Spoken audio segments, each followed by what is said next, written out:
আমার একবার ডাকাতে ধরেছিল চুয়াডাঙ্গার দর্শনায়, রাত 3টা বাজে, তখন যা আছে সব দিচ্ছে। আমি কাজ খুলে দিলাম, দেখে ওর মুখ বাঁধা। আমার বলছো, হুজুর আপনার টাকাও নেবো, আল্লাহ মাফ করবে। এত বড় অলি দেখ, সব যারা ট্রাক সব থামিয়েছে তাদের টাকা নিয়েছে, না দিলে আবার হাত কেটে দিয়েছে। আর আমারে বলছো, হুজুর আপনার টাকা নেবো, আল্লাহ মাফ করবে। ওর শরীর দেখে টাকা আমি আগেই দিয়ে দিয়েছি। টাকা নিয়ে আমারে বলছো, হুজুর আর কিছু আছে? বলছে আবার কিছু নেই। বলছে আপনি যাবেন কি দিয়ে? এই চুয়াডাঙ্গা থেকে কুষ্টিয়া এত দূর পথ, আপনার তো ভাড়া লাগবে, গাড়ির তেল লাগবে না। ওখান থেকে 2000 টাকা বের করে বলছো, হুজুর এই টাকাটা রাখেন, তেল কিনে নেবেন। ড্রাইভার আমারে বলছো, হুজুর ডাকাত হলো ইমানদার ডাকাত, আমাদের ভাড়া দিয়ে দিল। আর ওই যে রাজশাহীর ডাক্তার, ওকে ইমানদার ডাক্তার, পোড়াটাই বেঈমান।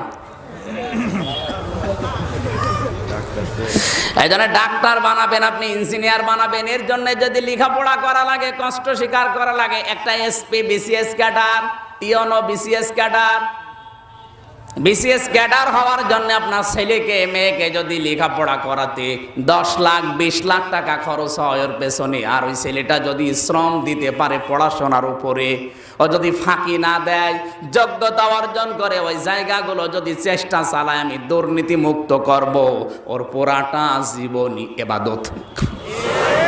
তাহলে এই যৌবন বয়সের ইবাদত যারা করছেন তাদেরকে আল্লাহ কিয়ামতে ছায়ায় স্থান দেবে, তাও আরশের ছায়ায় মাছের কলিজা খাওয়াবে। এরকম যুবক দেশে এখন আছে নাকি? আমার ক্ষতি হবে কি কিয়ামতে? আপনি জিজ্ঞাসা করেন, আরে বলে না এইটা, এই জন্য তো বলে ফেলি। যারা বলে না ওই মানুষগুলো আল্লাহর ভাষায় আলেম না, ওরা হচ্ছে জালেম। গাজীপুরবাসী ঠান্ডা মাথায় কথা শোনেন, বিশ্বনবী মুহাম্মদুর রাসূলুল্লাহকে অনুসরণ করা ফরজে আইন 40 থেকে 63। নবুয়ত পাওয়ার পর দিন থেকে যেমন ভয় পেয়েছিলেন, আমাদেরকে আজ অনেকেই ভয় দেখাচ্ছে। আমরা যদি মুহাম্মদ ইবনে আব্দুল্লাহর কথা বলতাম, কেউ আমাদের ভয় দেখাতো না, বলতো আস-সাদিক আল আমিন। যখনই মুহাম্মদুর রাসূলুল্লাহ 40 বছরে রাসূলুল্লাহ হয়ে গেলেন, ওই থেকে 63 এই 23 বছরের কথা বলতে যায়, তখনই মানুষ উল্টা পাল্টা ধারণা করে। এই দোষ আসলে কি আমার না নবীর? কার? আমার কি দোষ? আমার তো আপনি বলার জন্য নিয়ে এসেছেন, আপনি যেন জাহান্নামে না যান এই জন্যে নিয়ে আসলেন। আমি সেই কথা বলতে গেলে যদি দোষ আমার হয়, তাহলে এই দোষ যিনি করাচ্ছেন নবী, নবীজির জীবন থেকে আমাদের কথা বলার দরকার নেই, যা হয় হোক নাকি না? মানে যেদিকে যাচ্ছে ওইদিকে সমস্যা। মা রান্না করছে, ছেলেকে ডাক দিয়ে বলছে, বাবা এই যে 20টা টাকা দিলাম, তেল নিয়ে আয়, রান্না হবে। ও মার্বেল খেলছে টাকা নিয়ে, রান্না করার জন্য তেল আনে নাই। আধা ঘন্টা পরে যখন এসেছে, এসে দেখছে মা বসে আছে রান্না না করে। জিজ্ঞাসা করছে, এই বেটা টাকা কই? কথা বলে না। তেল কই? কথা বলে না। এতক্ষণ কোথায় ছিলি? কথা বলে না। আপনি বলেন তো, এ যা যা প্রশ্ন করছে ওই ছেলে জানে না? বলেন বলেন। আধা ঘন্টা কোথায় ছিল তাও জানে, টাকা কি করেছে তাও জানে, তেল নেই কেন তাও জানে। বলতে পারবে? বললেই মার খাবে। আর যদি না বলে তাও। আমরা এখন ঠিক আলেমরা ওই অবস্থায় আছে যারা বিশেষ করে হক্কানি আলেম, কথা বললেও মার খাবো, না বললেও মার খাবো। এজন্য বইলে মার খাওয়াই ভালো। অবশ্য তাও মায়ের খান খান বলে। সূরা মুদ্দাসসির থেকে আমরা মাত্র কয়েকটা আয়াত পড়েছি। কোরআনের এই আয়াত থেকে জবান খুলে আগে তেলাওয়াত করেন, এরপরে আমরা আলোচনা করছি। আউযু বিল্লাহি মিনাশ শাইতানির রাজিম। বিসমিল্লাহির রহমানির রহিম। কুল্লু নাফসিন বিমা কাসাবাত রহিনা ইল্লা আসহাবাল ইয়ামিন।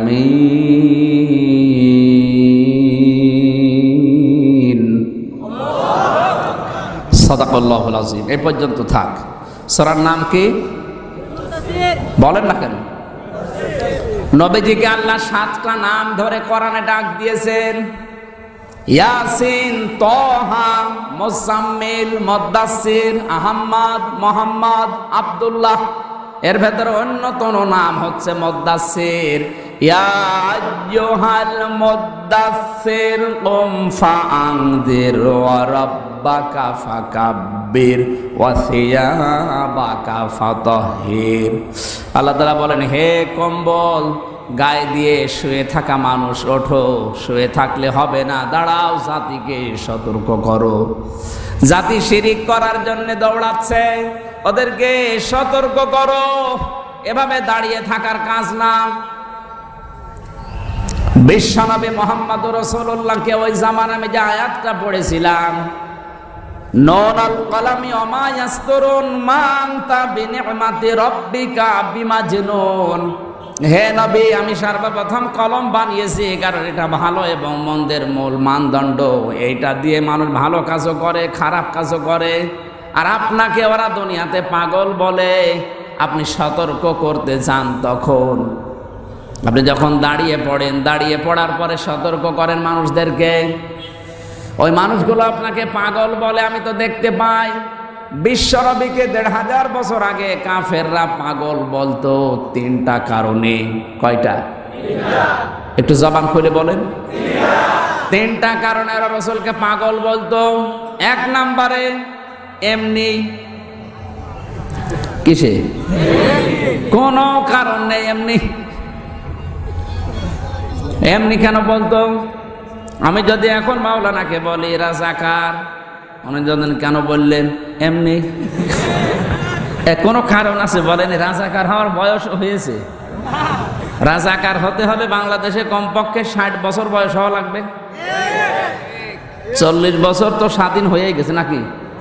50 বছর, আরো তো অন্তত 10 বছর না হলে তো কিছু এগিয়ে দিতে পারেনি। তাহলে 60 বছর না হলেও রাজাকার হবে না। এর বয়স এখন মনে হয় 35 বছর। এ কথা বলেন এখন।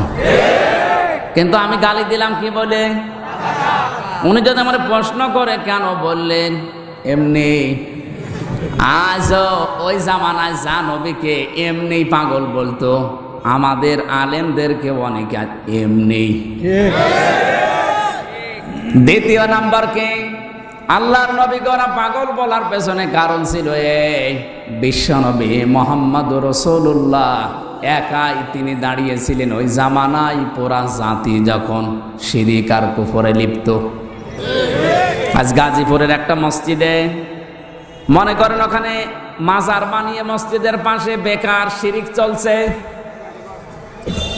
নামাজের পরে যদি ইমাম সাহেব ডাক দিয়ে বলে, মুসল্লিরা এই শিরিক আমি বন্ধ করবো, মাজার পূজা হতে দেব না, চলেন আমার সাথে। মুসল্লিরাও অনেকেই পাকা মুসল্লিরাও বলবে, হুজুর দিনকাল ভালো না, আপনার দরকার কি? আপনারা আমরা রেখেছি নামাজ পড়াতে, ইমামতি করতে, নামাজ পড়ার ইমামতি করেন, ওসব দরকার নেই। যে যা কাছে করুক গা, লা ইলাহা ইল্লাল্লাহ। ইমাম যদি বলেন না আমি নামাজ পড়ালাম কি দিয়ে, আলহামদুলিল্লাহি রাব্বিল আলামিন, হামদের আগে আলিফ লাম দিয়ে আমি তোমাদের জানালাম যে আল্লাহ বাদে কারো প্রশংসা হবে না, এখানে প্রশংসা হচ্ছে বাবার, এইটা আমি হতে দেব না। এখন কেউ যদি না যায়, ইমাম যদি বলে আমি একাই যাব, অনেক মুসল্লি বলবে হুজুর মনে হয় পাগল হয়ে গেছে। 1500 বছর আগে আল্লাহর নবী একাই একদিকে আর তামাম দুনিয়া একদিকে। এই জন্য ওরা বলতো মোহাম্মদ পাগল। আজও সব আলেম একদিকে, 5-6টা আলেম যদি বাংলাদেশে হকের পথে থাকে, আলেমরা পর্যন্ত বলবো বেশি বোঝে। কি কথা বলছে না কেন? এমনকি অনেক আলেম এখনো এই কথা বলেও ফেলেছে, ও চিল্লা পাল্লা বেশি করে, ও বেশি বোঝে। আমার মনে হয় ১৫০০ বছর আগে নবীজির জামানায়ও যদি থাকতো, ও নবী কেউ বলতো ও মোহাম্মদ বেশি বোঝে। উনি কি বেশি বোঝে? ওনার তো ইমানের তাড়নায় কাজ করা লাগছে।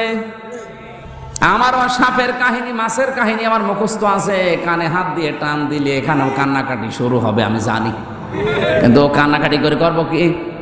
আমি দেখতে পাচ্ছি জাতি যাচ্ছে জাহান্নামে, ওই রাস্তাটা আগে বন্ধ করা দরকার।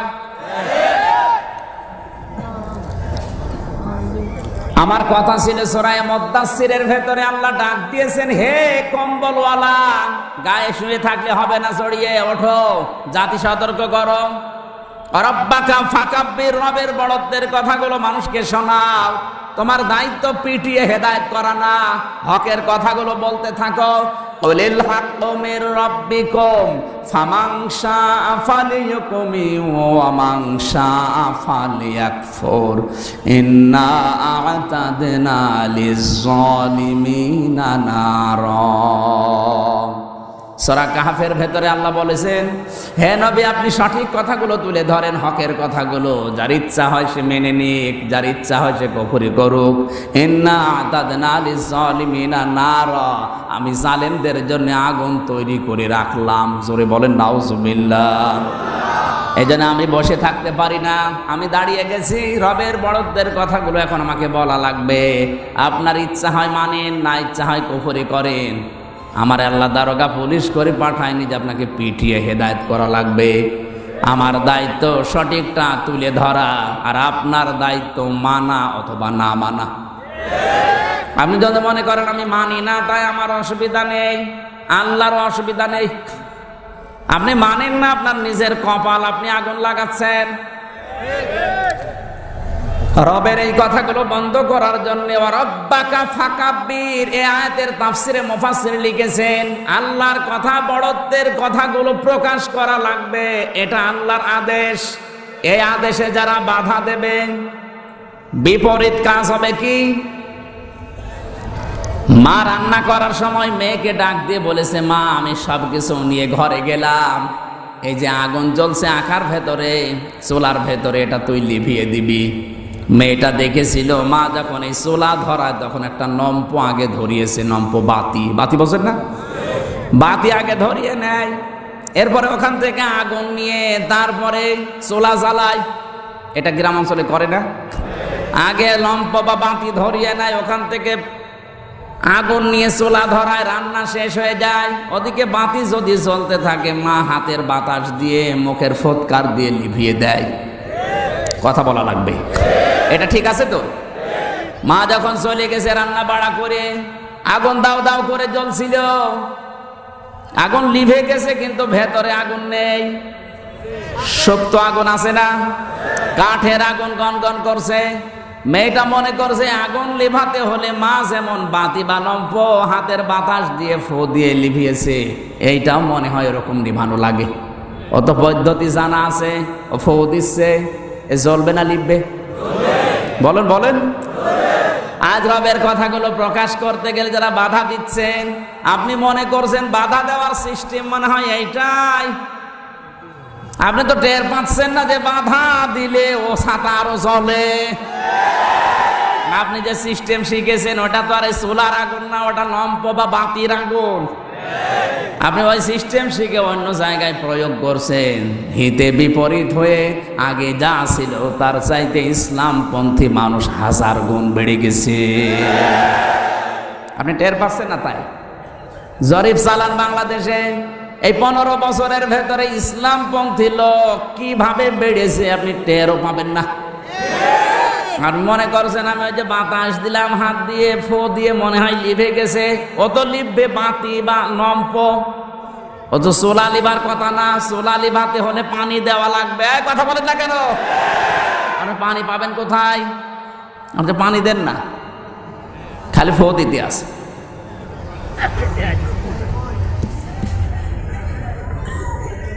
গোলাম মাওলা রনি বুঝেছে যে 10 বছর 15 বছরে ইসলামপন্থীদের উত্থান এদেশে কেমন হয়েছে ও টের পাচ্ছে। কোরআনে কারীম জানিয়েছে ইউরিদুনা লিয়ুতফিউ নূরাল্লাহি বিআফওয়াহিহিম আল্লাহু মুতিম্মু নূরিহি ওয়ালাউ কারিহাল কাফিরুন। ওটা তো তবে ইমানদারদের বিষয়, আপনি লেভাতে চেষ্টা করলেও পারবেন না। কোরআনের আলোচনা বন্ধ করতে চাইলে আরো আল্লাহ বাড়িয়ে দেবে, এ সিদ্ধান্ত আল্লাহর। তার প্রমাণ আমি নিজে। আগে আমার যখন মাহফিল চলতো তখন হয়তো দু একদিন খালিও যেত, আর এখন বন্ধ, তাও প্রতিদিন 3টা 4টা করে হচ্ছে। আজকেও 3টা, তাও বন্ধ। বন্ধ তাই 3টা, চালু থাকলে আমার ছেড়ে খেয়ে ফেলতো। আপনি পারবেন? বেকার নিজের কপালে আগুন লাগাচ্ছেন, আপনি পারবেন না। কারণ যেখানে ফু দেওয়া দরকার ওই ফুতে লেপবে বাতি আর নম্প। আপনি ফু দিয়েছেন চুলাই, ও ছাতা একটু শক্ত হয়ে আছে, ফু দিলে আরো জ্বলবে। এই জন্য এই ভণ্ডামিগুলো বাদ দিন। আর এরপরে আমাদের মালিক তো একজন আছে, তিনি বলছেন ইউরিদুনা লিয়ুতফিউ নূরাল্লাহি বিআফওয়াহিহিম, ওরা চায় মুখের ফু দিয়ে এই দুনিয়া থেকে আমার বিধান বিদায় করে দেবে। এই দুনিয়া কি ওর বাবার নাকি? আমি আল্লাহ বলছি আল্লাহু মুতিম্মু নূরি, আমার আলো আমি জ্বালাবো, ওরে দিয়ে জ্বালাবো। ফেরাউন চেষ্টা করেছিল দুনিয়া থেকে মুসা নবীকে আসতে দেবে না, আল্লাহ সিদ্ধান্ত নিয়েছে আসবে এবং ওর ঘরে মানুষ হবে। আপনি নিজে টের পাচ্ছেন আপনার ঘরের ভেতরে কি হচ্ছে, আপনি জানেনও না। হয়তো সামনাসামনি বলে যে আসি, পেছনে গিয়ে দেখবেন আপনার ছেলে আপনার মেয়ে সব ইসলামপন্থী হয়ে গেছে। এখন যদি বলেন হুজুর এতটুকু বয়সে, হ্যাঁ আমার বয়স কম, কিন্তু আপনার চাইতে অভিজ্ঞতা আমার বেশি আছে। আমার এই 28 বছর বয়সে পৃথিবীর কয়েকটা রাষ্ট্র মিলে বাংলাদেশের কোনো থানা আমার আর বাকি নেই। প্রায় লোকের ঘরে আমার ঢোকা, মানে ঘরে ঢোকা মানে ওই ঢোকা না, ঘরে ঢুকেছে। বাস্তবতা বেশি, এই কারণে বলছে রাতের বেলা চলাফেরা আমাদের বেশি হয়। আমি সেই কক্সবাজার থেকে আসছি, আজকে কিশোরগঞ্জে ছিল দিনের বেলায়, এখানে এখন আর একটা আছে রাত 9টার পরে। আমার মনে হয় আরো যদি পারতাম তো রাত 12টার পরে হইতো। শরীর পারছে না তাই নেইনি। রাতের বেলা যারা চলে ফেরে দেখবেন ওদের কাছে 3টা জিনিস রাতের বেলা দেখা হয় বেশি। গভীর রাত যখন হয় রাতের বেলা রাস্তায় দেখা হয় পুলিশের সাথে, বক্তার সাথে আর কুত্তার সাথে। হয় বক্তা দেখা হবে, না পুলিশ নাকি কুত্তা। এই ধরনের বয়স আমার কম হলেও অভিজ্ঞতা আপনার চাইতে বেশি আছে। তারপরেও কোরআন হাদিস তো আছে। আল্লাহ গ্যারান্টি দিচ্ছেন আমি আমার আলো জ্বালাবই, আপনাকে দিয়ে জ্বালাবে, আপনি টের পাবেন না। এই জন্য নিজের কপালে নিজে বেকার আগুন লাগিয়ে কপালটা নষ্ট করার দরকার নেই। আপনাকে আমি বাঁচার জন্য এসেছি, আসেন ফিরে আসেন।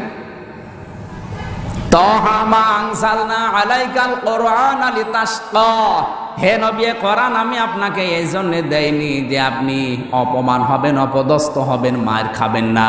কোরআন আমি দিয়েছি আপনাকে দুনিয়ায় উপরে তোলার জন্যে। অন্তত এইটার কাছে যারা আসবে তাদেরকে আল্লাহ উপরে তুলবে, এই গ্যারান্টি দিচ্ছেন আল্লাহ। কে? আল্লাহ যদি কোনো বিষয়ে সিদ্ধান্ত নেয় ওটা রদ করার মতো ক্ষমতা দুনিয়া না পৃথিবীর কারো, পৃথিবী না আরো যত সৃষ্টি আছে তারাও পারবে না। পৃথিবী তো কিছুই না। আমি যতটুকু হিসাব জানি, আমি বিজ্ঞান নিয়ে যতটুকুই পড়েছি, আমি দেখেছি এই পৃথিবীর তুলনায় আল্লাহর যে বড় বড় সৃষ্টি, এই যে পৃথিবী মনে করছেন অনেক বিশাল, এই বাংলাদেশ পৃথিবীর তুলনায় যত রকমের রাষ্ট্র আমরা দেখতে পাই, প্রায় 228টা রাষ্ট্র আছে এই পৃথিবীতে, তার ভেতরে বাংলাদেশ একটা রাষ্ট্র, আর এটা সবচাইতে বড় রাষ্ট্র। এই দেশের তুলনায় ভারত হচ্ছে 29 ডবল। বাংলাদেশ 29টা পাশাপাশি রাখলে যত বড় হবে, এক ভারত একাই অত বড়। আমেরিকা বাংলাদেশের চাইতে 59 ডবল। 59টা বাংলাদেশ পাশাপাশি রাখলে যত বড় হয়, এক আমেরিকা একাই অত বড়। তাহলে ওই সমস্ত দেশের তুলনায় এই দেশ একটা পাড়া না, পাড়াও না, কারণ এক গ্রামে 59টা পাড়া থাকে, 3-4টে পাড়া থাকে। এক কথা বলেন না কেন? আমেরিকার তুলনায় আমি হিসাব করে যত জায়গা ঘুরলাম, হিসাব করে রাখলাম বাংলাদেশ একটা পাড়ার অর্ধেকও না। অথচ বাংলাদেশে আছে 64টা জেলা, এর ভেতরে গাজীপুর মাত্র একটা জেলা। এরকম জেলা এখনো 63টা আছে। কি এ জেলায় কতগুলো থানা, তার ভেতরে শ্রীপুর মাত্র একটা থানা। এ থানায় কত গ্রাম আছে, এর ভেতরে এই একটা গ্রাম। এই গ্রামে কত মানুষ বাস করে, কত জায়গা জমি আছে, তার ভেতরে এটা একটা জায়গা। এই জায়গায় কত হাজার হাজার মানুষ বসে আছে, এর ভেতরে আপনি একজন। আপনি বলেন তো পৃথিবীর তুলনায় আপনি কি? এটা পৃথিবী গা। এইরকম দুনিয়া আল্লাহ বানিয়েছেন 7টা, আকাশ বানিয়েছেন 7টা, সেখানেও আল্লাহর বিধান চলে। ইয়াতানাজ্জালুল আমরু বাইনাহুন্না। আল্লাহ বলেন প্রত্যেকটা জায়গায় আমার বিধিবিধান নাযিল হচ্ছে, সেখানে আমার সৃষ্টি আছে, কিন্তু কি আছে এটা জানি না। সৃষ্টি আছে তাই জানি, নাই তো সূরা তালাক এই আয়াত আল্লাহ দিতেন না, ইয়াতানাজ্জালুল আমরু বাইনাহুন্না। আল্লাহ বলেন প্রত্যেকটা জায়গায় আমার বিধিবিধান নাযিল হচ্ছে, আমার আইন কানুন চলছে, সেখানে আমার সৃষ্টি আছে। হয়তো মানুষ নেই, কিন্তু অন্য সৃষ্টি তো আছে। বিজ্ঞান এখন গবেষণা চালিয়েছে আকাশের দিকে। বিজ্ঞানের গবেষণার ফল হচ্ছে এই পৃথিবীর তুলনায় যে চাঁদ সূর্য দেখতে পাচ্ছেন, এটা কিন্তু 13 লক্ষ গুণ বড়। কত? সূর্যের চাইতে 27 লক্ষ গুণ পর্যন্ত বড় আছে এক একটা তারকা। 1 কোটি তারকা গিলে খেয়ে ফেলতে পারে এরকম ব্ল্যাক হোল আল্লাহ বানিয়েছেন। মিল্কি ওয়ে আছে, ছায়াপথ আছে, নিহারিকা আছে, গ্যালাক্সি আছে। সৌরজগৎ সম্পর্কে একটু পড়লে আপনি আল্লাহকে সেজদা দিতে বাধ্য হবেন। আপনি বলেন পৃথিবীর তুলনায় যদি 13 লক্ষ গুণ বড় হয় একটা সূর্য, সূর্যের চাইতে 27 লক্ষ গুণ পর্যন্ত বড় আছে এক একটা তারকা। ওই তারকা 1 কোটি একবারে গিলে খেয়ে ফেলতে পারে এরকম ব্ল্যাক হোল আছে। ব্ল্যাক হোল আল্লাহর সৃষ্টি, ওইটার তুলনায় আমার মনে হয় আমার যে সাইজ, আমি কিছুই না। মাঝে মাঝে এজন্য আমার মনে হয় আল্লাহ আমি তোমার নজরে আছি তো, আর আমারই ভাব দেখে কি, আমি সেই আল্লাহর বিরুদ্ধে অবস্থান নিয়েছি। এ কথা বলেন না কেন? কোরআনের একটা আয়াত মনে পড়ছে, সূরা বাকারা 26-27 নম্বর আয়াত। আল্লাহ পাক বলেন কাইফা তাকফুরুনা বিল্লাহি ওয়া কুনতুম আমওয়াতান ফাআহইয়াকুম সুম্মা ইউমীতুকুম সুম্মা ইউহয়ীকুম সুম্মা ইলাইহি তুরজাউন। মানুষ কেমন করে আমার নাফরমানি করে, আমি আল্লাহর বিরুদ্ধে অবস্থান নেয়, আমি আল্লাহর সমকক্ষ দাঁড় করাই, কেমন করে করে আল্লাহরও বিশ্বাস হচ্ছে না। এজন্য কাইফা শব্দ দিয়েছেন। বালাগাত মানতেকের 17টা কায়দা আছে কাইফা ব্যবহার করার। তার 13 নাম্বার কায়দা হচ্ছে কাইফা শব্দটা ব্যবহার করা হয় ওই সময় যখন আল্লাহরও কোনো কাজ বিশ্বাস হতে চায় না। আল্লাহ বিশ্বাস করতে পারছেন না, এই কারণে যে কি করে করে। ও তো আমার বয়স এখন 28, এ তো 29 বছর আগে উল্লেখ করার মতো কিছু ছিল। এ কথা বলে না কেন? আমি 29 বছর আগে আমার মায়ের রেহেমের ভেতরে আসি নাই। হালাতা আলাল ইনসানি হিনুম মিনাদ দাহরি লাম ইয়াকুন শাইয়াম মাযকুরা। কে নিয়ে এমন করো বলো? তুমি তো উল্লেখ করার মতো কিছু ছিলে না, তোমার নাম তো দূরের কথা, তোমার যে উল্লেখ করা যায় যে এটা একটা টিস্যুর বক্স, এরকমও তুমি ছিলে না। বাবার স্ফলিঙ্গ দিয়ে দ্রুত গতিতে যখন মায়ের রেহেমের ভেতরে তুমি যাচ্ছিলে, ওই সময় 1 ফোঁটা নাপাক পানির ভেতরে 40,000 রূহ থাকে। বিজ্ঞান এখন 1 ফোঁটা নাপাক পানি নিয়ে গবেষণাগারে নিয়ে দেখেছে 1 ফোঁটা নাপাক পানির ভেতরে 40,000 সন্তান তৈরি হওয়ার সম্ভাবনা আছে। কোরআনে কারীম জানিয়েছে ইয়াখরুজু মিন বাইনিস সালবি ওয়াত তারাইব। আল্লাহ পাক বলেন বাবার স্ফলিঙ্গ দিয়ে দ্রুত গতিতে এই পানিটা বের হয়ে যখন মায়ের পাক রেহেমের ভেতরে যেতে চায়, তখন একবারে 40,000 এই সংখ্যানো এই ডিম্বাণু যাবার জন্য প্রতিযোগিতা করে। হয়তো অনেকেই হোঁচট খেয়ে পড়ে যায়। মায়ের রেহেমের যে দেওয়াল আছে, এই দেওয়ালের সাথে কেউ ধাক্কা লেগে পড়ে যায়, কেউ কারোর সাথে লাগে পড়ে যায়, কেউ জায়গা মতো যেতে পারে না, সাথে যেতেই মরে যায়। ওই রেহেম পর্যন্ত হয়তো কারো 1টা 2টা 5টা 7টা 13টা পর্যন্ত পৃথিবীতে বাচ্চা হয়েছে, আর বাকিগুলো সব মারা যায়। ওই যে যখন আপনি প্রতিযোগিতায় যাচ্ছিলেন, ওই সময়ও বাঁচবেন কিনা আপনার বাবাও জানে না, মাও জানে না, জানে কে? ওই সময়ও যদি আল্লাহ বলতো ওই ধাক্কা লেগে পড়ে যা, আপনি পড়ে দিতেন। মায়ের রেহেমের ভেতরে যে দেওয়াল আছে, জরায়ুর ভেতরে যে দেওয়ালটা আছে, ওই দেওয়ালে ধাক্কা লেগে যদি আপনাকে আল্লাহ হোঁচট খেয়ে ফেলে দিত, তা আপনার কোন বাবা এই দুনিয়ায় এখন মস্তানি করতে বলেন? আপনি যে ঝামেলা করেন, আপনি টের পাচ্ছেন কোন জায়গায় ছিলেন আপনি?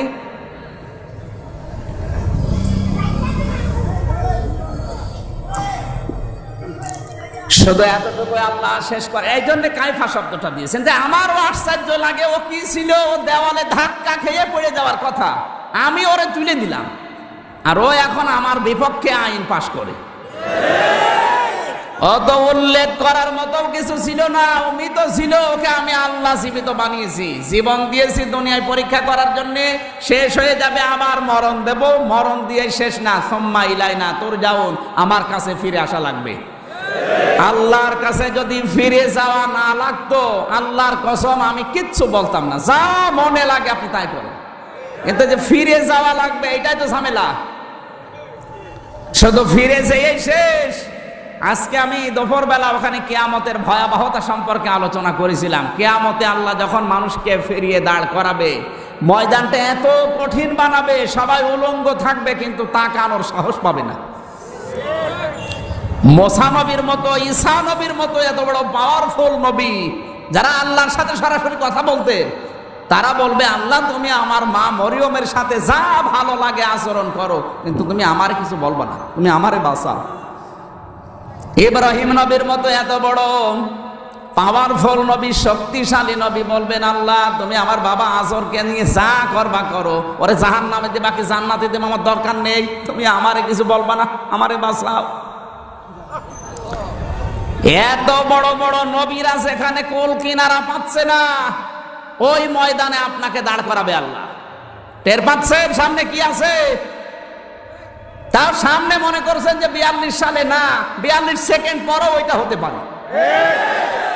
কার ধান্দায় বসে আছেন আমার তো আশ্চর্য লাগে। আপনি কার কার ভরসা আছেন বলেন? এ বসে আছে, দাঁড়াতে পারবে সে গ্যারান্টি আছে? নেই। এই জন্য কাইফা শব্দটা আল্লাহ এমনি দেয়নি। আশ্চর্য হয়ে যাচ্ছে আল্লাহ যে এ কি করে, কি কিছুই ছিল না, তাই আর যদি কিছু থাকতো তো এ কি করতো? আমার ভাইরা, এতটুকু পর্যন্ত আল্লাহ শেষ করেননি। কিয়ামতের ওই কঠিন ময়দানে যখন মানুষ হাবুডুবু পর্যন্ত খাবে ঘামের ভেতরে, সবাই করবে ইয়া নাফসি ইয়া নাফসি। নবীজি বলেন ওই কঠিন ময়দানে আল্লাহ 7 প্রকার মানুষকে তার আরশের ছায়ার তলে বসিয়ে মাছের কলিজা দিয়ে খাবার খাওয়াবে। জোরে বলেন আল্লাহু আকবার। এই 7 প্রকার মানুষের 1 নাম্বার হচ্ছে তারা ইমামুল আদেল। দুনিয়ায় যে সমস্ত শাসকগুলো ন্যায় বিচার কায়েম করতে পারে। কি বিচার? শাসক মানে শুধুমাত্র প্রধানমন্ত্রী না, আপনি আপনার নিজের জায়গায় শাসক। এখানে যতগুলো মানুষের নাম দেখলাম তার ভেতরে চেয়ারম্যান আছে না নেই? উপজেলা চেয়ারম্যান, ওনাদের যে সমস্ত অফিসে যারা স্টাফ হিসাবে কাজ করে, উনি ওই জায়গার জন্য শাসক। এক কথা বলা লাগবে। অনেক চেয়ারম্যান আছে, অনেক অফিসার আছে যে অফিসে স্টাফরা কাজ করলে করতে চায়, 8 ঘন্টার জায়গায় 10 ঘন্টা ডিউটি করে, তাও মনে হয় না। আর এমন অফিসার আছে যার কাছে 8 ঘন্টা মনে হয় 80 ঘন্টার মতো। ও মাঝে মাঝে চিন্তা করে আল্লাহ কখন বিকাল 4টা বাজবে, আর পারি না। তাহলে আপনি কি করেন যে আপনার কাছে ও থাকতেই চায় না? আর এই লোকটা কি করে যে ওর কাছ থেকে যেতে চায় না বলেন? এই জন্য ন্যায় বিচার, আপনার অধীনস্থ যারা আছে, আপনার কর্মচারী যারা আছে, আপনার নিচে যারা আছে, তাদের সাথে ন্যায় বিচার কায়েম যদি করতে পারেন, ওই জায়গায় থেকে, ও জায়গাটা যত ছোট হোক, কিয়ামতের দিন আপনি আল্লাহর আরশের তলায় ছায়া পাওয়ার অধিকার লাভ করবেন। সেটা যদি চেয়ারম্যান হয়, মেম্বারও হয়, উপজেলা চেয়ারম্যান হয়, মন্ত্রী হয়, ডিসি হয়, এসপি হয়, টিওনো হয়, হোক, যে যেখানে যে চেয়ার পেয়েছেন। হ্যাঁ, এমনকি আপনি পরিবারের জন্য শাসক, আপনার নিচে আছে আপনার স্ত্রী, আপনার সন্তান, আপনার, ও যদি 14,000 বারো হজ করে, ওর একবারও হজ কবুল হবে না, কারণ ও শরীক ফাঁকি দিয়েছে। যারা ছেলের নামে সব লিখে দিয়ে মেয়েকে ফাঁকি দেন, আপনার নামাজ পড়া না পড়া সমান। কারণ যারা শরীক ফাঁকি দেয়, হাদিস হচ্ছে তারা দুইটা জিনিস থেকে বঞ্চিত। 1 নম্বরে ওদের জীবনের কোনো ইবাদত আল্লাহ কবুল করে না, 2 নম্বরে মরণের সময় ওরা ঈমান পায় না, বেঈমান হয়ে মারা যায়। তে বেঈমানের জন্য কোনো সুসংবাদ আছে? যারা শরীক ফাঁকি দিয়েছেন এখনই যে ফেরত দেন। ওই যে ধরা একজন খেয়েছে, বলছে ঠিক না, আমি হাঁসের খোরাকি দেয়নি, এগুলো যারা করছেন ফেরত দেওয়া লাগবে। এটা হেলায় খেলায় না। গাজীপুরবাসী খুব খেয়াল করে কথা শুনছেন, আমরা দেখতে পাচ্ছি আরো অ্যাক্টিভ হওয়া লাগবে। কিয়ামতের ময়দানে 2 নম্বরে আল্লাহর নবী বলেন, ওই মানুষকে আল্লাহ আরশের ছায়াতলে স্থান দান করবেন যে যুবক যৌবন বয়সে আল্লাহর ইবাদতে কাটিয়েছে। ইবাদত মানে কি? আমরা মনে করি ইবাদত মানে নামাজ পড়া, রোজা রাখা, দাড়ি রাখা, জুব্বা গায়ে দেওয়া না, এটাই শুধু ইবাদতের মানদণ্ড না।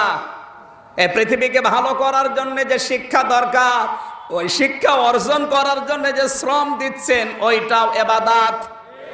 যারা ইঞ্জিনিয়ার পড়ছেন, রাস্তাঘাট বিল্ডিং বানাবেন, এই বিল্ডিং বানানোর যে জ্ঞান অর্জন করা দরকার, এই জ্ঞান যদি সঠিকভাবে আপনি অর্জন করতে লেখাপড়া করেন, যে 8 ঘন্টা পড়বেন, 8 ঘন্টায় ইবাদত। কথা বোঝা যায়নি? পৃথিবী থেকে আপনাকে কিছু দেওয়া লাগবে। আপনি ডাক্তারি করছেন, ডাক্তারি পড়ছেন মানুষকে রোগ মুক্ত করার জন্য, কিন্তু এই বিদ্যাটা আপনার আগে নিজের আয়ত্তে আনা দরকার। ফাঁকি চোখে দিয়ে পাশ করে ডাক্তারি করলে আপনার হাতে রোগী আরো মরবে না বাঁচবে?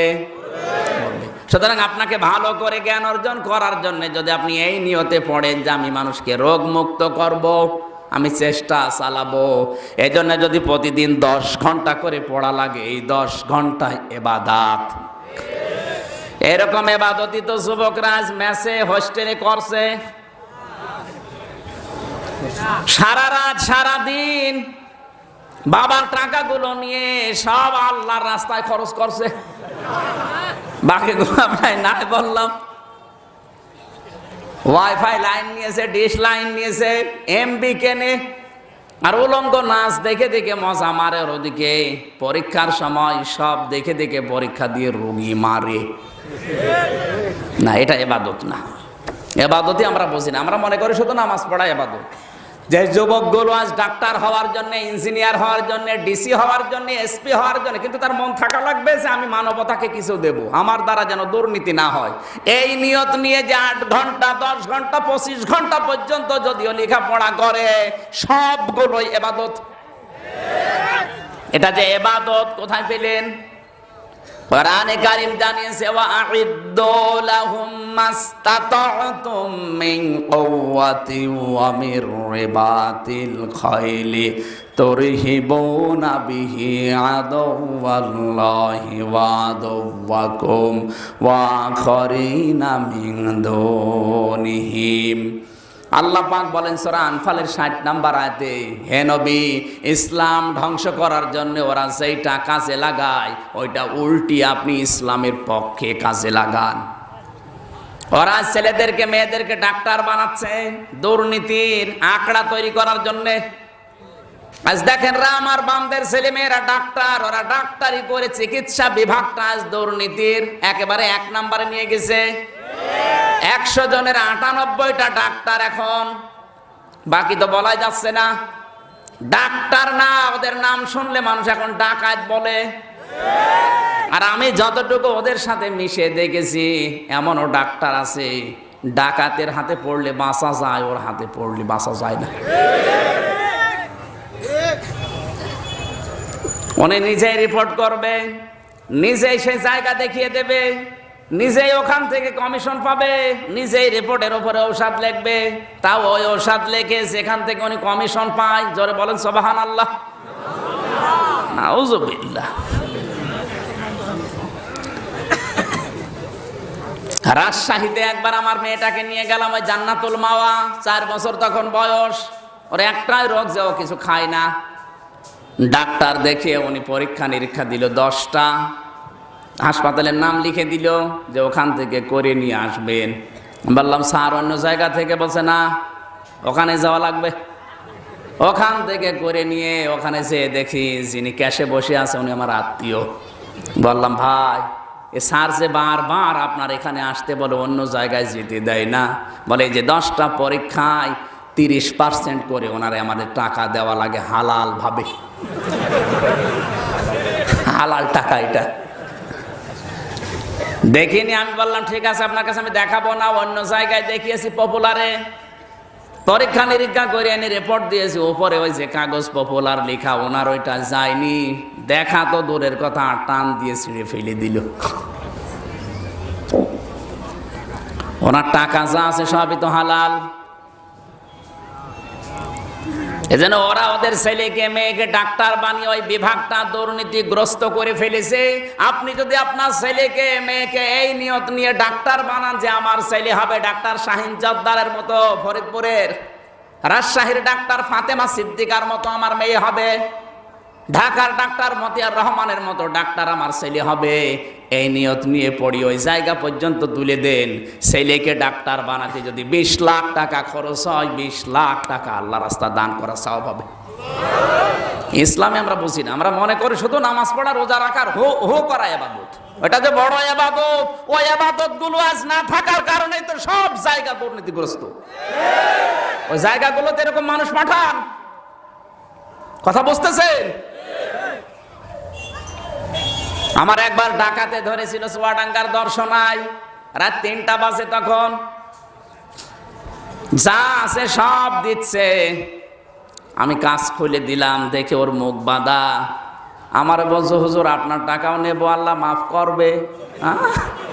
এত বড় অলি দেখ, সব যারা ট্রাক সব থামিয়েছে তাদের টাকা নিয়েছে, না দিলে আবার হাত কেটে দিয়েছে। আর আমারে বলছো হুজুর আপনার টাকা নেবো, আল্লাহ মাফ করবে। ওর শরীর দেখে টাকা আমি আগেই দিয়ে দিয়েছি। টাকা নিয়ে আমারে বলছো হুজুর আর কিছু আছে? বলছে আবার কিছু নেই। বলছে আপনি যাবেন কি দিয়ে? এই চুয়াডাঙ্গা থেকে কুষ্টিয়া এত দূর পথ, আপনার তো ভাড়া লাগবে, গাড়ির তেল লাগবে না। ওখান থেকে 2000 টাকা বের করে বলছো হুজুর এই টাকাটা রাখেন, তেল কিনে নেবেন। ড্রাইভার আমার বলছে হুজুর ডাকাত হলো ইমানদার ডাকাত, আমাদের ভাড়া দিয়ে দিল। আর ওই যে রাজশাহীর ডাক্তার, ওকে ইমানদার ডাক্তার, পোড়াটাই বেঈমান। এই জন্য ডাক্তার বানাবেন আপনি, ইঞ্জিনিয়ার বানাবেন, এর জন্য যদি লেখাপড়া করা লাগে, কষ্ট স্বীকার করা লাগে, একটা এসপি বিসিএস ক্যাডার, টিওনো বিসিএস ক্যাডার, বিসিএস ক্যাডার হওয়ার জন্য আপনার ছেলেকে মেয়েকে যদি লেখাপড়া করাতে 10 লাখ 20 লাখ টাকা খরচ হয় ওর পেছনে, আর ওই ছেলেটা যদি শ্রম দিতে পারে পড়াশোনার উপরে, ও যদি ফাঁকি না দেয়, যোগ্যতা অর্জন করে, ওই জায়গাগুলো যদি চেষ্টা চালায় আমি দুর্নীতি মুক্ত করব, ওর পুরাটা জীবনই ইবাদত। তাহলে এই যৌবন বয়সের ইবাদত যারা করছেন তাদেরকে আল্লাহ কিয়ামতে ছায়ায় স্থান দেবে, তাও আরশের ছায়ায় মাছের কলিজা খাওয়াবে। এরকম যুবক দেশে এখন আছে, আপনি টের পাচ্ছেন না? তাই কারণ আপনি তো ইবাদত বোঝেন না। এরকম 7টা পয়েন্ট আছে এই হাদিসের ভেতরে। মহান আল্লাহ আমাদেরকে কিয়ামতের এই কঠিন ময়দানে অন্তত যেন একটু ছায়া দেন, জোরে বলেন আমিন। সূরা মুদ্দাসসিরের যে আয়াত থেকে পড়েছিলাম, কুল্লু নাফসিম বিমা কাসাবাত রহিনা, আল্লাহ পাক বলেন প্রত্যেকের কাজের জন্য নিজে দায়ী। নিজে কাজ করবেন, অন্যের উপরে চাপিয়ে দেবেন না। আজ হয়তো অনেক নেতার কথা শুনে তুমি আল্লাহর বিরুদ্ধে অবস্থান নাও, কিয়ামতে ওই নেতা তোমার পাশে দাঁড়াবে না, তোমার দায়িত্ব তোমাকেই নেওয়া লাগবে। এটা মনে রাখো ভালো করে, কেউ নেবে না, ও আরো পালাবে, বলবে আমি ওরে চিনি না বলবে। এটার বাস্তব প্রমাণ কোরআনের সূরা আবাসা, ইয়াউমা ইয়াফিরুল মারউ মিন আখি। আল্লাহ বলেন সর্বপ্রথম মানুষ থেকে পালাবে তার ভাই। কে?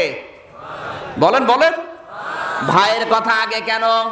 আমরা জানি আমরা যদি নিজেরা গন্ডগোল করি, কারো সাথে মারামারি করি, হট্টগোল করে বাড়িতে আসি, আমার নিজের দোষ। আমার মা শুনলে রাগ করে, বাবা শুনলে বকা দেয়, আর ভাই শুনলে বলে অসুবিধা নেই চল আমি দেখছি। কি ও ভাই কিন্তু জানে যে এরই দোষ, তারপরও আমার পক্ষ নিয়ে যারা বিপক্ষে আছে তাদের মারতে যায়। এক কথা বলেন না কেন?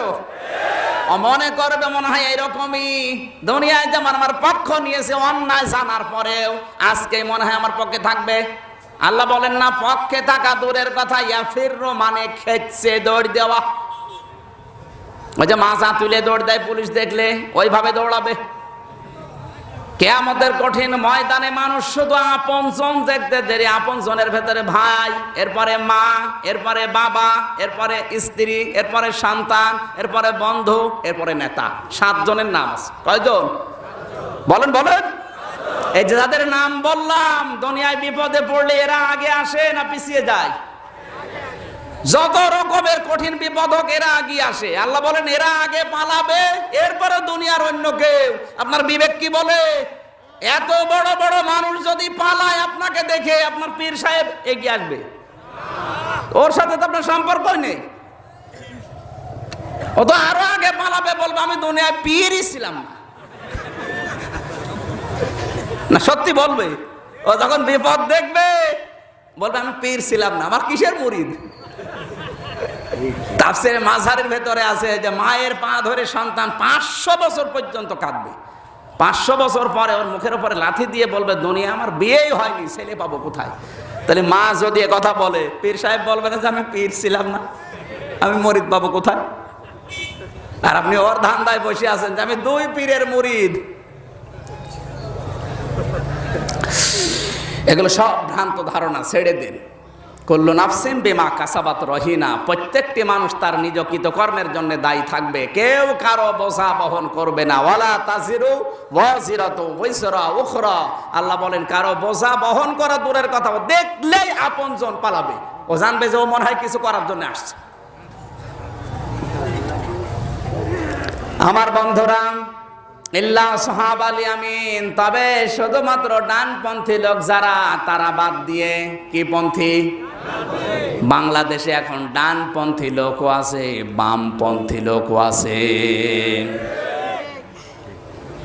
ফি জান্নাতি ইয়াতাসালুন, জান্নাতের ভেতরে ডানপন্থী যারা, তারা একে অন্যকে দেখাশোনার পরে প্রশ্ন করবে।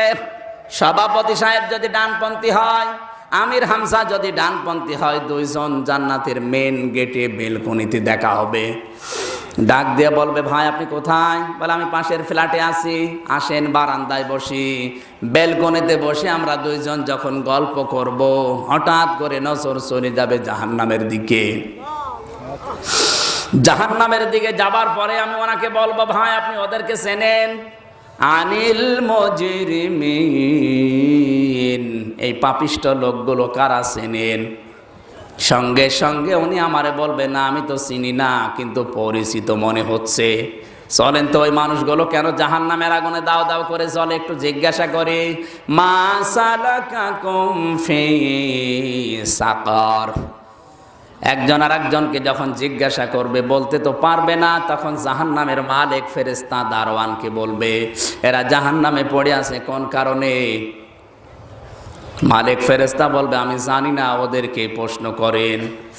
আমরা দুইজন উপর থেকে জাহান্নামে যারা আছে দাউ দাউ করে জ্বলছে, জিজ্ঞাসা করব কেন জাহান্নামে এসেছেন? যত মানুষ জাহান্নামে আছে ওরা এক বাক্যে বলবে ক্বালু লাম নাকু মিনাল মুসাল্লিন। সবাই এক বাক্যে জবাব দেবে জাহান্নামে আল্লাহ দিয়েছে এই জন্যে যে আমরা নামাজ পড়তাম না। গাজীপুরবাসী বিবেক দিয়ে বলবেন, কোন হিন্দু কি বলবে নামাজ পড়তাম না? কোন খ্রিস্টান, কোন বৌদ্ধ? কারণ ওদের নামাজ, বলেন না কেন? এ কথা বলতে পারে কারা? তাহলে যে মুসলমান দাবি করার পরেও নামাজ পড়ে না, ও যদি আওয়ামী লীগ করে ও জাহান্নামী, ও যদি বিএনপি করে, ও যদি জামাত ইসলাম করে, এক কথা বলা লাগবে। মুসলমান দাবি করার পরেও যে নামাজ পড়ে না, সে যে দলের লোক হোক ও জাহান্নামী। আর এরকম জাহান্নামী লোক আপনি জানার শোনার পরে ওর সাথে সম্পর্ক রাখবেন? ওয়াজ হয়ে গেছে যদি বুঝে থাকেন, নাকি আরো বলবো? দ্বিতীয় নম্বর ওরা বলবে আলাম না কোন তিমুল মিসকিন, জাহান্নামে আল্লাহ দিয়েছে এই কারণে যে এতিম মিসকিনদের খাবারের ব্যবস্থা করতাম না, নিজেও দিতাম না। তিন নম্বরে কন্যা নাখুদু মাআল খায়দিন, আমরা শুধু সমালোচনা করতাম, একের দোষ অন্যের উপরে চাপিয়ে দিতাম। এটা এখন বাংলাদেশে নেই, আয়াত বলার দরকার নেই। অকন্যা নুকাযযিবু বিয়াউমিদ্দিন, 4 নম্বরে বলবে কিয়ামতের ময়দান যে হবে এটা আমরা বিশ্বাস করতাম না। হাত্তা আতানাল ইয়াকিন, হঠাৎ করে আমাদের কাছে মরণ চলে এসেছে। ফামা লাহুম ফামা ক্বালু ফামা লাহুম হাত্তা আতানাল ইয়াকিন ফামা লাহুম আনিত তাযকিরাতি মুরিদিন, নাকি তানফাউশ শাফিঈন আছে না? ফামা তানফাউহুম শাফাআতুশ শাফিঈন। এই যে 4 প্রকার মানুষের নাম বললাম, যারা মুসলমান দাবি করেও নামাজ পড়ে না, যেই মানুষগুলো এতিম মিসকিনের খাবারের ব্যবস্থা করে না, নিজেও খাবারের জন্য উদ্বুদ্ধ করে না মানুষকে, নিজেও দেয় না, যারা সমালোচনা করে মানুষের বসে বসে, একের দোষ অন্যের ওপরে চাপিয়ে দেয়, কিয়ামত যারা বিশ্বাস করে না, এদের জন্য যদি কেউ সুপারিশও করে আল্লাহ বলেন কাজে লাগবে না। জোরে বলেন নাউজুবিল্লাহ। ফামা লাহুম আনিত তাযকিরাতি মুরিদিন, এরপরেও কি তোমরা মুখ ফিরিয়ে আল্লাহর এই আলোচনা থেকে ফিরে যাবে? আল্লাহ আমাদেরকে তার আলোচনা বোঝার তৌফিক দিন, আমিন। বারাকাল্লাহু লানা ওয়া লাকুম ফিল কোরআনিল আযীম, আল্লাহুম্মা আমিন। রব্বানা যালামনা আনফুসানা ওয়া ইল্লাম তাগফির লানা ওয়া তারহামনা লানাকুনান্না মিনাল খাসিরিন। আল্লাহ তাআলা চাকত পাখির মতো আমরা বসে কোরআনের কথাগুলো শুনছিলাম, যতটুকু শুনেছি তুমি আমল করার তৌফিক দাও, সওয়াবগুলো বিশ্বনবীর রওজায় পৌঁছিয়ে দাও। দুনিয়ার মাটির নিচে যারা ঈমান নিয়ে ঘুমিয়ে আছে এদেরকে ক্ষমা করো। মা বাপ যারা হারিয়েছে আমাদের মা বাপকে মাফ করে দাও। মোহাম্মদ গোলজার হোসেন বিশিষ্ট ব্যবসায়ী দোয়া চেয়েছেন মায়ের জন্য, আল্লাহ মাকে শেফায়ে কামেলা জেলা নসিব করো।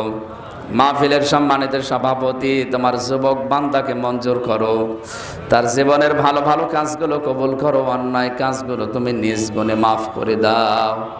প্রধান অতিথি সহ যত মানুষ এখানে উপস্থিত হয়েছে আল্লাহ তুমি আমাদেরকে একেবারে খালি হাতে ফেরত দিও না, কিছু না কিছু দাও।